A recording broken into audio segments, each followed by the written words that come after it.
با نام یادی خدای مهربان سلام. برنامه نوبتی کتابخانه است و امروز یک مهمان ویژه داریم در برنامه. هنرمند، راوی، کارگردان و کتابخوان و کتابنویس استاد نورالله عبدالله در برنامه اشتراک دارند. با برنامه خیلی خوش آمدید و تشکر که دعوت را پذیرفتید و خوشحال هستیم که در برنامه کتابخوان شما رو داریم. چی گفتنه در آغاز برنامه با بیننده برنامه کتابخوان؟ اصلا مفهومی کتابخوان برای من همون است که کتاب‌های بدیعی می‌خواند. آنهایی که کتاب‌های تخصصی می‌خوانند به فکر من به حساب کتابخوان نمی‌درآیند. مثلا اگر من کتاب‌های استانیسلاوسکی، نیمیرویچ دانچنکا یا کی کسی دیگر خوانم، یا انجینر کتاب‌هایی که به این وابسته است، یا منجم نمی‌دانم کیهان نورد، اون کتاب‌هایی که به کسب وی وابسته است، او به حساب کتابخوان نمی‌درآید به فکر من. این کاری کسبی است. اون باید این کتاب‌ها رو خواند و باید داند. یعنی وظیفه دار است. کتابی بدیعی باشد این دنیای دیگر است. این دنیایی است که به همه تعلق دارد. و من بارها گفتم که در واخوری‌ها در همه جا کتاب را هیچ چیز عوض کردن نمی‌تواند، به خصوص کتابی بدیعی. چون که خواندن کتابی بدیعی یک خصلت دارد که نه هر کس آن را پی میبرد. در وقت خواندن کتابی بدیعی خواننده خودش هم به کارگردان، هم به نویسنده، هم به یکی از اون قهرمان هایی که در آن چی هستند، در همون اثر هستند، و هم به تماشابین تبدیل می‌یابد. خودش هم این کار یگان کس کرده نمیتواند. در بعضی حالت‌ها تئاتر و کتاب هرچند هر دو عمری خیلی قدیمه دارند و مانندی های بیش هم دارند، لیکن در بعضی حالت ها کتاب اون افضلیتی رو دارد که حتی تئاتر ندارد. بنابراین من به همه توصیه می دادم که خواندن کتاب برای یگان کس ضرر نمی آورد.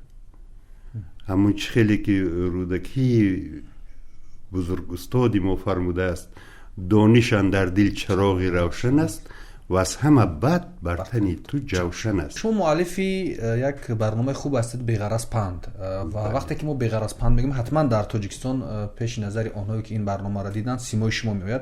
واضح گفتید که خوب است که هر نفر کتاب بدیعی رو خودش بخواند، ولی شما در اون برنامه بعضا انتخاب میکردید حکایه ها از گلستان و از بوستان اینا و طرز پیشنهاد میکردید یک چیزی زنده، و این خیلی کاری مشکل هم هست. این ایده ها از کجا در سرتان اومد و چرا فکر کردید که این طرز پیشنهاد کردن مفید است برای تماشابین؟ یعنی یک کار خیلی نادر است این کار. دراماتورگی اول اینکه این زبان مرده گازیتا یا مجله هایی که میبرایند، یعنی که با یا لکتورها و چیزایی که میگویند با اون مانند نیست. چون که در اونجا آدمانی زنده از تئاتر، آدمانی زنده گپ میزنند با هم دیگر و آنها باید تا هرچی به اندازه استفاده برند که قهرمانی آنها کی است با زبانی. مثلا از کجای اگر گیریم که مساحت تاجیکستانی خودمان به نظر گیریم که این قهرمان از مسچاه است یا که از خوجند است یا از کولاب است یا از چی، یعنی در سخنگویی کدام چیزی وی معین می شود و اون نمیتواند که مثلا هر دو برابر با هم گپ زنند. در وقت نوشتن، در وقت حکایت، در وقت خواندن کتاب این ممکن است. مثلا وقتی که من آدمانی جاوید میخواندم، فرض کردیم رحیم جلیل،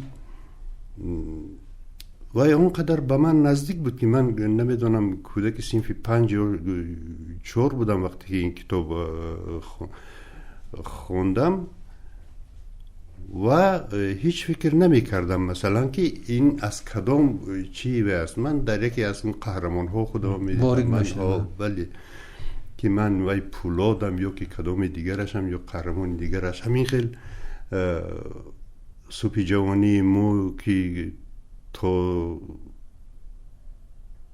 قریب تا امروز کتابی روی میزی من است از اون ساتیم اولوزاده، چون که او به من خیلی نزدیک همون چیزی که بعد من از وقت سر کردم کتاب خونی سیمفوی 2 یا 3 همین یک کتابی حفظی افسانه های خلق تاجیک بود.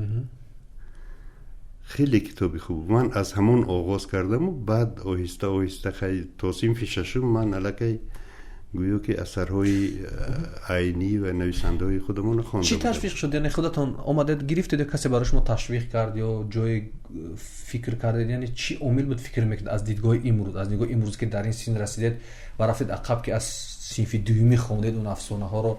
در رفت کتاب خونه‌تون بود، یعنی خانه پدرتون بود یا کسی برای شما میگفت؟ عموما چی بود انگیزه به فکرتون امروز؟ این اصلا یگانه کتابی که در خانه ما بود از زمین چیوی این همین افسانه های خلق تاجیک بود که من برادرم معلم بودن، پدر و مادرم خوب دهقان و دهقانزاده و از همون چی آمدگی، لیکن خواندن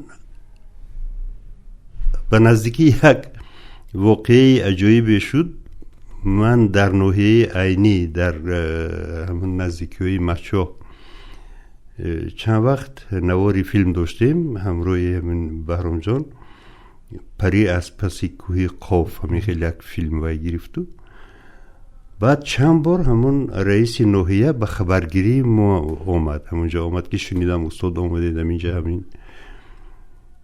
بعد من از وی سوال کردم که همین مردم عینی نسبت به دیگرها بسیار خوانندن، به حد کتاب بدیعی، خصوصا کتاب بدیعی خیلی زیاد میخونند و سببش پرسیدم. این دایر به همین سوالی شما که این چی سبب دارد؟ گفت که این سبب است که به نزدیکی تمام می شود این سببم و سبب این همین آمدنی تونل است. گپ در این که زمستان از دو طرف عقبه ها محکم، مردم کاری دیگر نداشتند، تلویزیون و رادیو نمی گرفت از همون اولهای از در اولهای دانی چی حکومت سیتی و مردم یگانه کارشون همین کتابخوانی میموند. من هم در همین خیلی دهچه کلان شدم، هرچند دهچه من از دوشنبه یگان 20 کیلومتر دور هست یا نه همین نزدیکی، با وجود منم با همون چراغی تا ایلیچی پیدا شدم. بله، با همون چراغی کرسینی و کنج صندلی، این دو جایی دوست داشته من بود. بعد همین کتابخونی یک مهر اگر پیدا شد، گفتی شما اولین چیزا با ما، من هم پدر و هم مادرم در همون مکتبی کهنه خواندن. وقتی که حکومت سویتی آمد اینها رو مکتب های محو بیسوادی بود و آنها با حروفات لاتینی، اول حروفات فارسی بود، بعد لاتینی شد. فارسی بود. با سبب آن که گفتن که همینجا فکر پیدا شد در نمیدونم در سری که این خیلی فکر زده است، گفتن که آنها مکتب ها با زبانی چی لاتینی، با زبانی با حروفات نیاگان، با حروفات فارسی اینا تیز سوادناک میکنند. بعد ملاها این طلب ها دزدیده برای خود استفاده میبرند و برای همین گذاشتند به زبان لاتینی، به حروفات لاتینی. این مادرم در همین یک چند سالی خواندگی خیلی زود سواد پیدا، 1-2 سال می همین خیلی خواندن، یک چند وقت و همه ما علاقه تا مکتب رفتن با همون گازت های این همین تاجیکستانی سویتی و شرق سرخ و همین چی ها می برامد، با همون حرفای همون ما کتابخوان کردگی است مادرمون. و اولین کتابم که من در صنف دومی علاقه خوانده تمام کردم این همون کتاب افسانه‌های خلق تاجیک که سبب اصلیش فکر می‌کنم مادرتون بود. بله، سبب اساسی همون مادرم بود. استاد بغرض پند، فکر میکنید که همه پندایی که ما میگیریم بغرض هستن یا یک غرض‌های توشون وجود دارد؟ اکنون این همون استادی من که این کار آغاز کردگی بودند، استاد محمود طاهری و خودشون من برده بودن به همین چیز. اون کس چشمهاشون فشار داشت، اما نزد کامیرای همون وقت کلان گفتیم بله سویت و ایستاده نمیتونستن، بعد خودشون بردن، همون چشمانشون فشار داشت. همون کس یک سخنی بسیار خوب داشتند که هر چوب دو سر دارد و هر چیزی که نیک است کجای یک چیز بدم دارد و هر چیزی که بد است اقلا برای اون که تجربه می آموزی که انا این کار بد است، این کاری به همون تجربه آموزی علاقه خودش یک نیکی است. در اینجا هم همین خیل. البته اکنون از روی امروزه مثلا اگر این همین خیلی کتابخوان شما همان فایده که کتابخوان به شما میدهد همین چیز بغرض پند به من میدهد. یعنی فقط برای آرام کردن همون چی خودم که اقلا من کیم چی کاره کردم که برای مردم ها دیگر اگر گوییم که یگان غرضی دیگر داشته باشد. ببینید استاد، واقعا یک کاری فرهنگی، یک کاری ماندگار، یک کاری که آدم میخواد به نفع جامعه انجام دهد خیلی مشکل است راه اندازی کردنش و مخصوصا وقتی که در جمعیت میبینید قبول همچنانی نمیشود یا برخوردهای دیگر هستند. جاهایی بود که خسته میشدید و یگان بار فکر کردید که خب چی لازم است همین کارها؟ وقتی که میبینید سمت جامعه به دیگر سمت است، جامعه دارد به شدت مادیگرا می شود، به شدت رو به نمیدونم اخبار و اطلاعات می آورد یا سمتش تماما دیگر سو می رود. ولی ما میبینیم در اینجا میشینیم تشویق به کتابخوانی میکنیم، تشویق به یک پندی خوب میکنیم و مردم رو به سوی نیک و کارهای نیک دعوت میکنیم. جایی بودن که از این گونه برخوردها خسته میشدید و باری فکر کردید خب چی لازم بود این کارها، یا اینکه همیشه قانع از کاری که انجام دادید؟ اصلا در خصلت هنرپیشه همین خیلی یک چیزی هست که اگر وای همین روز از خود خانه شود، روز دیگر وای به حساب زنده ها نمی دراید. یعنی مردم علاقه او را فراموش می کنند. بنابراین من هیچ وقت بله این البته ناامیدی این کاری شیطان ها ناامید میشم، در بسیار حالت ها حتی به غضب می بیایم، در بسیار حالت ها بعضا من مکتوب های زیاده میگیرم از همین از اونهایی که تماشا میکنم. اگر در تالار یک نفری باشد بینی که اگر دیگران خواب رفتند، یک نفری باشد که اگر بینی که وی بیدار است تماشا میکند، تو باید برای او همون نقشت تا آخر اجرا کنی، بازی کنی و نمایشت تا آخر نگاه داری همون چیه.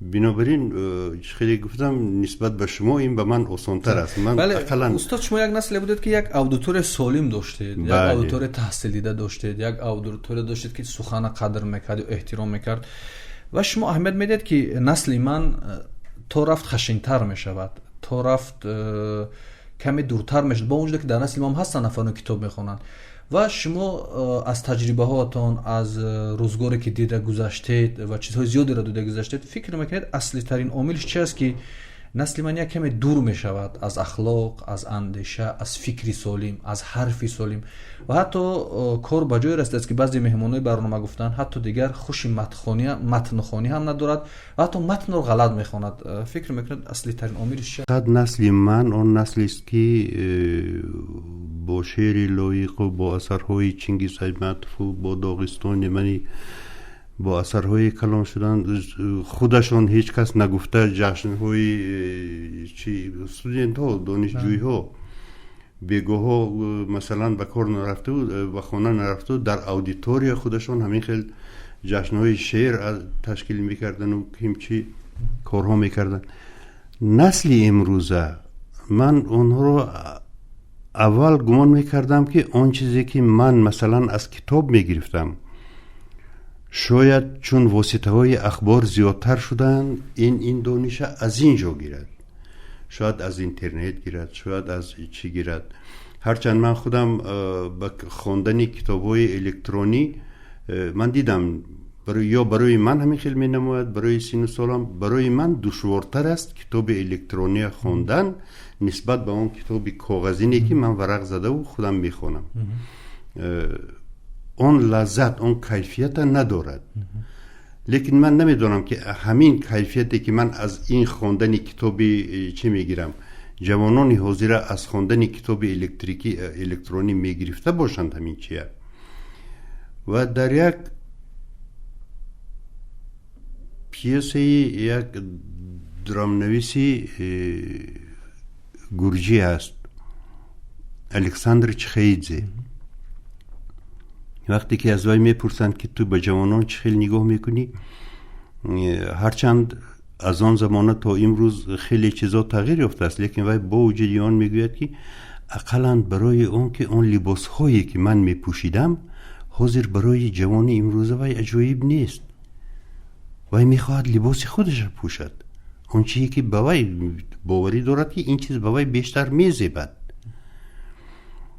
و شاید این چی باشد. لیکن در باب اون که متن، حتی من میبینم بعضا شاعران جوان در متن خطاگی‌های املایی در متن هست و بیشتر من گمان میکنم این از آن سبب روی داده است که ما زبان تاجیکی نامیدیم. شاید همان زبان فارسی دری برای ما امکانیت بیشتری میداد. وقتی که این زبان تاجیکی نامیدیم، ولی نمیدانم شما پای بردید یا نه، هر مجله، هر یک روزنامه و نمیدانم هفته‌وار زبان خودش دارد. استودیوها، رادیوها زبانی خودشان دارند. هر یک چیوه اگر همین نگاه کنید، مثلا زبانی اونی که اخباری سفینه میبرد او یک زبان است، زبانی اونی که از تاجیکستان همین اخبار میبرد. یعنی که هر کدام از آنها زبانی خاصه خود رو برآوردن که نه به همه فهم است. انا این چیز خیلی همون اکادمیکی محترم ما شکوری خدا رحمتشون کنه، بله، جایشان جنت، تا آخرین روز همین چی میکردن که در اتفاق نویسنده ها، چون من اعضای اتفاق نویسنده ها هم هستم، در اونجا واخوری ها میگذراندیم و تا آخرین روز میگفتند که ما زبانی دریه از دست دادیم. شما به همین اینترنت نگاه میکنید که شما اونجا چی واقع رفته ایستاده است. ما به نزدیکی زبان گم میکنیم. هیچ کس اهمیت نمیداد. متاسفانه همین روزهای آخر تا آخر همین خیلی هم ماند. در صنف ششمی یا پنجمی هم همین اثری دانیل دیفو روبینزون کروزو ترجمه شد، به زبانی تاجیکی ترجمه شد و من همون بعد اون وقت توی ها با زمستان میگذاشتند و همون چی، من چندان توی گردم نبودم. حتی اگر همون نوبتی پوده همونم باشد، همونجا یکان کتاب میرفتم همونجا، یا در همون مکتب همون وقت پرته ها برآمدن که این خیلی کمکک بالا کردن ممکن بود برای از جا خستن و بین همون یک خطکی وای میمون و من برای اون که درسی که برای من معقول نبود، مثلا من همون کتاب از پایین و از همون یک مصرعی میتفتگی خونده رفتن میگرفتم چی وای. انا همونجا هم من بعد توی ها بیشتر زمستان میشدن مردم، چون که تابستان همه مردم در کار، بعد زمستان بوسکشی و خوب چی، بعد کنده علاو ها میموندن، کنجاله علاو چی و گرده با خیلی دارنده بودم میکرد. کدام توی همه خانه رفتگی توی به زمستان در کوهستان. بعد برادر کلانی من همین فتح الله عبدالله کونو کانو پدری همون کانو، اونو با از من کلانتر دوتا همون دو اکا، اما اکامم در توی من در همون چراغ در روی صندلی کتاب خونده ایستادم. اونجا با گمانم موی سفید پدرم همین چی کرده است که اوی همون نورالله خونه در خودش توقعی رفته همون یک خبر گیرید و چی احوال دارد. اون وقت همون عرقهای مسکوسکی نو برآمدگی و با گمانم اونها هم جوانهایی که چی بودن چیه گرفتگی، من همون حس میکنم خودم درباره همون آدم خورها خونده ایستادم، رابینزون کروزو ها. حس میکنم که از تریزا کی شما را نظارت دارد ترس همون بعد نگاه میکنم که همین چشمای سرخی کلان از تریزا و اگه خاموشانه دیدنی که من خوابم یا بیدار با رفته توی دوام میتین از پسی تریزا اوی سگ آمدم. من همونجا خوشم رفت است کی آدم خورها آمدن. تو حد وارد نویسنده خیلی قوی است دانیل دفو که واقعا رابینزون کروزو هر نفری که میخوند وارد میشود. واقعا استاد در برابر این همه کار مینویسید؟ بله، وای اصلا پیسه اولینی که من نوشتم این کوهستانی نام داشت. در کوهستانی همگی 2 نفر اشتراک کننده هست و این چیز برای تاجیکستانی ما همون وقت گویم که من سال 84 ویا نوشتم، برای تاجیکستان خیلی چیزی نو بود. اونا هیچ قبول کردن نمیخواستن که این چیکه 2 کس در صحنه که 2 ساعت گپ میزنند با هم دیگر چی میکنند، با جنگ و جنجال نمیکنند، این هیچ ممکن نه. خیلی تماشابین زیق میشه، تماشا نمیکنند. و با وجود این همون خوش نظر مایبلیف جایشان جنت گفتند که من همین چیه روی صحنه میبیارم. بعد اون رو همروی جای جنت سوری سبزعلی و کتی هر دویمون بازی کردیم و بعد بسیار جاهای گشتیم، تمامی 3 روایتی گشتیم. بعد باید تئاتر مایاکوفسکی موند، بعد تئاتر خبرسک موند، بعد ترکمن ها موندن و من خودش اثر بعد خودش راه یافته و رفت. بعد در مجله سورمین دراماتورگی چاپ شد و بعد خودی یپان ها میکیم که ها موندن، حتی با من گفتن که چی یک مکافات خیلی کلانی با نفوذ تو بردگی برای وی رفتن، تو باید بیوی اونجا. تئاتر لاهوتیه اساساً مردمی سمرقند بپا کرده بودند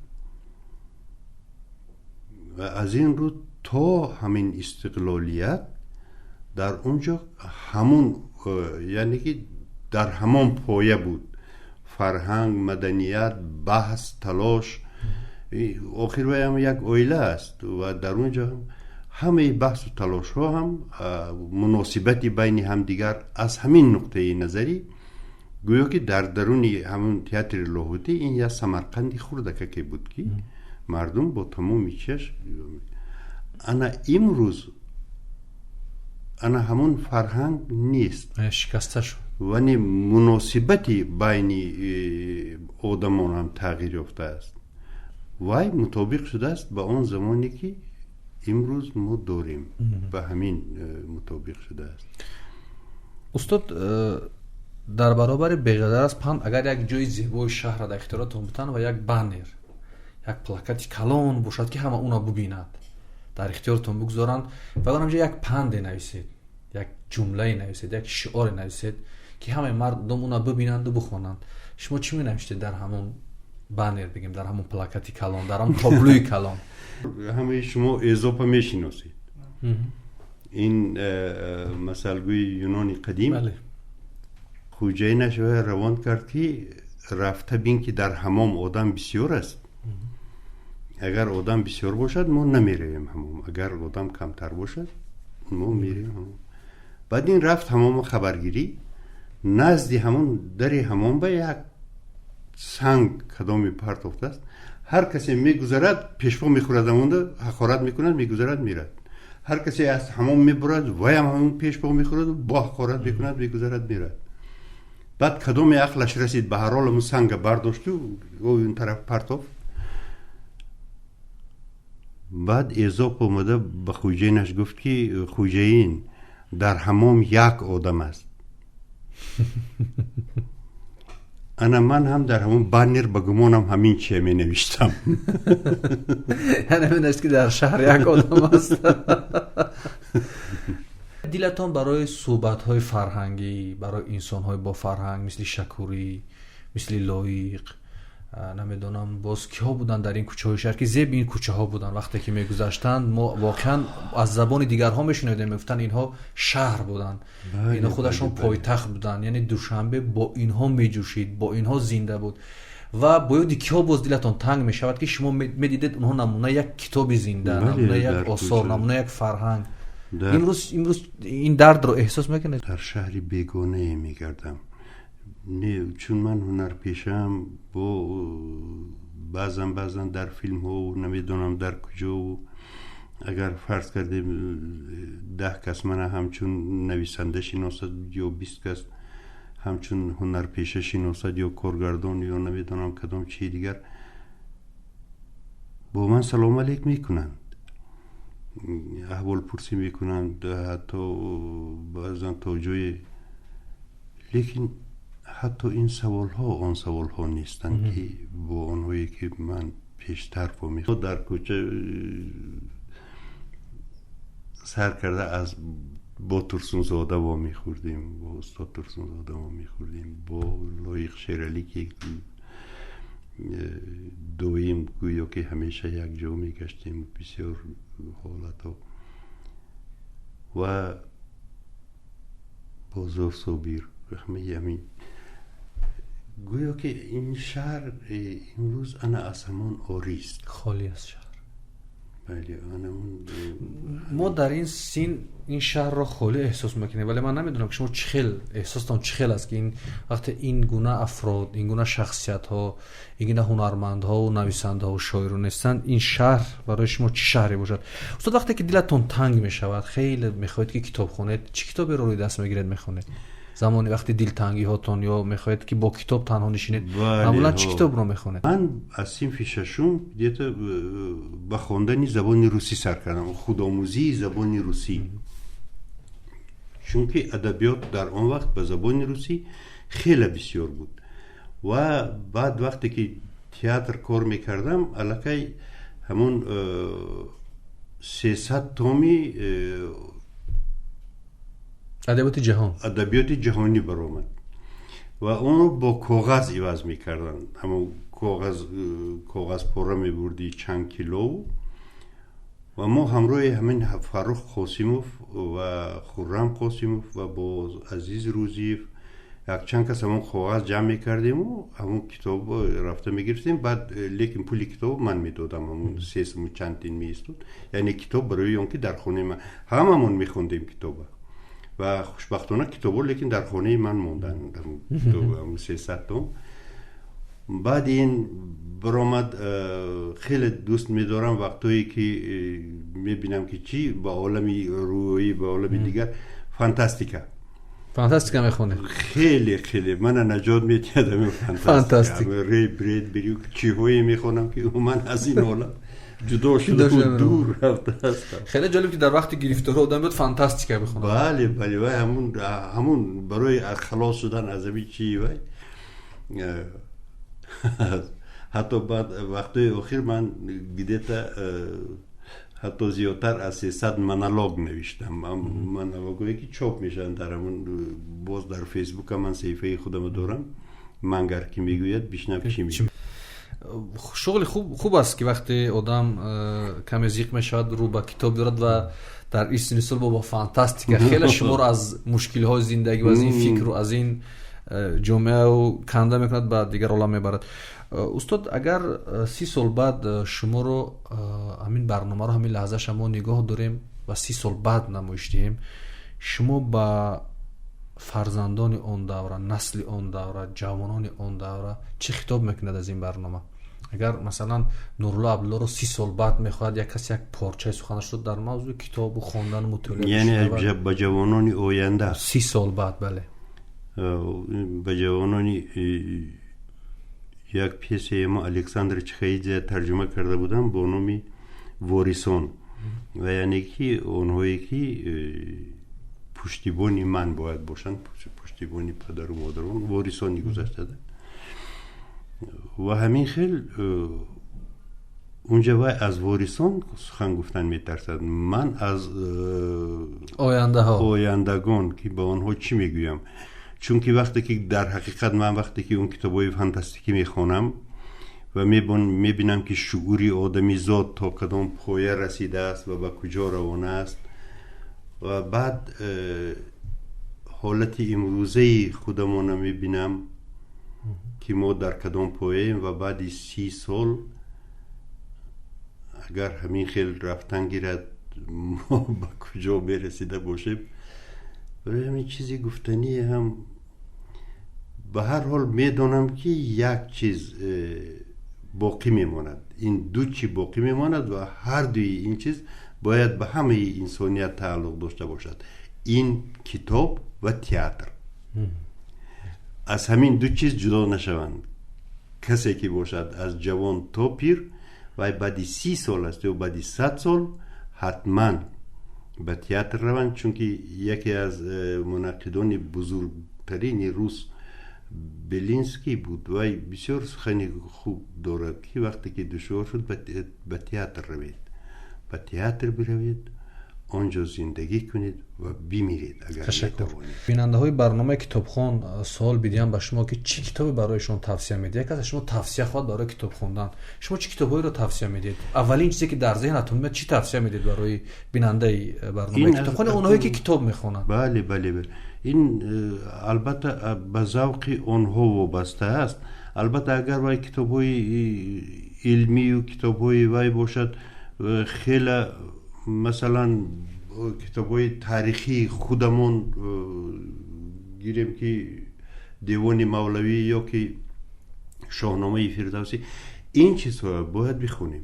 اینا ما میخواهیم یا نمیخواهیم میخونیم، اینا باید خونیم. این در حقیقت این وجودی ماست، این چی ماست. لیکن درباره اولین چیزی که میبینم، من از حد زیاد از افتش همین چنگیز ایمت رو دوست میدارم. از اول تا آخر من کار ندارم که وای از کدام قبیله است و از کدام چی است. از همون الویدا گلسری و چه اثری که از زیر قلم این آدم برآمده است من خواندم و به همه توصیه میدیم که همین چیه خوند. توصیه من بیشتر همین که کتاب بدیعی خوانند. باز برمیگردیم به همین که چون کتاب خون اگر خواهند که کتاب خون باشند، باید کتابی بدیعی و هرچی بدیعیتی بلندتر داشته باشد همانقدر خوبتر است. پیش از اینکه برنامه را خلاصه کنیم، میخواستم یک نفری کار دیده، یک نفری تجربه دار، یک نفری که نبض جامعه رو احساس میکنید، از چی چیزی این جامعه میترسید، یعنی نگرانی میکنید و چی چیز است که شما را خوشحال میکند؟ من از بی‌طرفی مردم میترسم. وقتی که همسایه ماتم دارد و ما پروانه داریم، این چیز در جامعه امروزی ما متاسفانه حس کرده میشد. وقتی من میبینم که دو کس یا که کودکش زده ایستاده است در کوچه یا که و دیگران بگذارن میرند یا که جنجال وای دارد، این من خاطر میکند راستی. یعنی عاقبتی خوب ندارد بهتره؟ بله بله بله. و این نمیدونم کی پیدا شده است، چون که در مردمی ما همین هم نبود. حتی کجایی که دو آوازی بلند میشد، البته کسی میدر آمد بین بکی بهتون مانیتون این چیه و همدیگر حاضر نیست نه همین چیز. از طرف دیگر مثلا من میل ندارم اونقدر به همین قانونی با نام تنظیم، چون که این قانون در یگان جایی روی دنیا نیست و این در دل مردم یک ترس، یک چی پیدا میکند و مردم از هم جدا میکند خیلی. برای همین من چندان عاشق این فرمان هم نیستم و این قانون هم نیستم و امیدوارم که یگان در زندگی من اقلا این قانون بیکار کرده شود. این آرزوتان است استاد؟ بله. از طرف دیگر من میبینم اون بچه هایی که شاید به این طریق هم باشد به اینترنت راه یافتند. اینترنت این البته این یک جایی است که من اون رو برای خودم همچون پروتوده نامیدم برای خودم، لیکن پروتوده است که کی از اونجا چی میبردارد. از اونجا طلا هم یافتن ممکن، از اونجا خزینه هم یافتن ممکن و از اونجا مسلوق و نمیدونم چیزای بدبوی و هر چی یافتن ممکن و این وابسته به عقل هر کس است و شاید همین شغل آنها که اقلا به همین رفتن در جوانان امروزه ما این خوب است به هر حال. و دوی من در همون نمایش هایم هم چی میکنم که مادامی که امروز ما بیشترمون در غریبیم، جوانان خصوصا در چیند، همین از آموختن هنر نترسند، همون کجایی که باشند هنر بیاموزند، همون آموزند همون چی، چون که اونجا امکانیت ها زیادتر است. مثلا آموختن همون هنر، همون لیچه و چی های بسیاری دارند که امکانیت میتید که هنر آموزند. برنامه تونم خیلی وقت شد تماشا میکنم. هم عبدالقادر رستم دیدم، من هر کسی که چی هم هر کسی که میبرد تماشا میکنم، میبینم هر کدام میبرن صحبت بسیار خوش روی به من. این هم همه یک چی برنامه بی‌غرض پندی من بر اینها. فقط من به شما مصلحت میتونم اکنون که هیچ ناامید نشوید.